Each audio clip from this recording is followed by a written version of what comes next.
యేసుక్రీస్తు నామంలో బెతస్తా విడుదల పరిచర్య తరపున మీకు ప్రేమపూర్వకమైన వందనాలు. ఇది నా వాక్య ధ్యానము.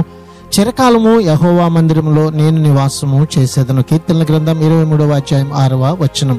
యేసు లాంటి మంచి కాపరి తోడై ఉండగా దావీదులాగా ఈ కాలం విశ్వాసులు కూడా సంపూర్ణమైన విశ్వాస నిశ్చయతను అనుభవించవచ్చు. మన కాపరి ఎల్లప్పుడూ మనకు ముందుగా నడుస్తూ ఉంటాడు. ఆయన మనకు ముందుగా నడవడం ద్వారా అనేకమైన మేలులు మన వెన్నంటి వస్తాయి. ఈ జీవన యాత్రలో మనకు తోడుగా వస్తున్నవి ఎంతో శ్రేష్టమైనవని మనము గమనించాలి. మనము ఆయన మందకు చెందిన వారమైతే యుగయుగాలకు ఆయన సంరక్షణలో క్షేమంగా ఉంటాము. అలా క్షేమంగా ఉండే స్థలమే దేవుని యొక్క మందిరము.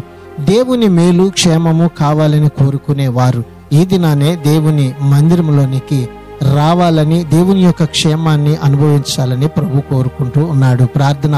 మమ్మలను మిక్కిలిగా ప్రేమించిన మా ప్రియ పరలోకపు తండ్రి యేసయ్య, మరొక నూతన దినాన్ని మాకు ఇచ్చినందుకు నీకు వందనాలు, స్తోత్రాలు చెల్లిస్తూ మేము బ్రతుకు దినములన్నిటిలో కూడా ప్రభువా నీ కృపని క్షేమాన్ని కోరుకుంటూ నిన్ను వెంబడించే వారిగా ఉండునట్లుగా ఈ దినాన ఇదిగో ప్రభువా ఈ నీ ప్రజలందరినీ కూడా సిద్ధపరచమని యేసు ప్రశస్త నామంలో ప్రార్థించి అడిగి వేడుకుంటున్నాము తండ్రి. ఆమేన్.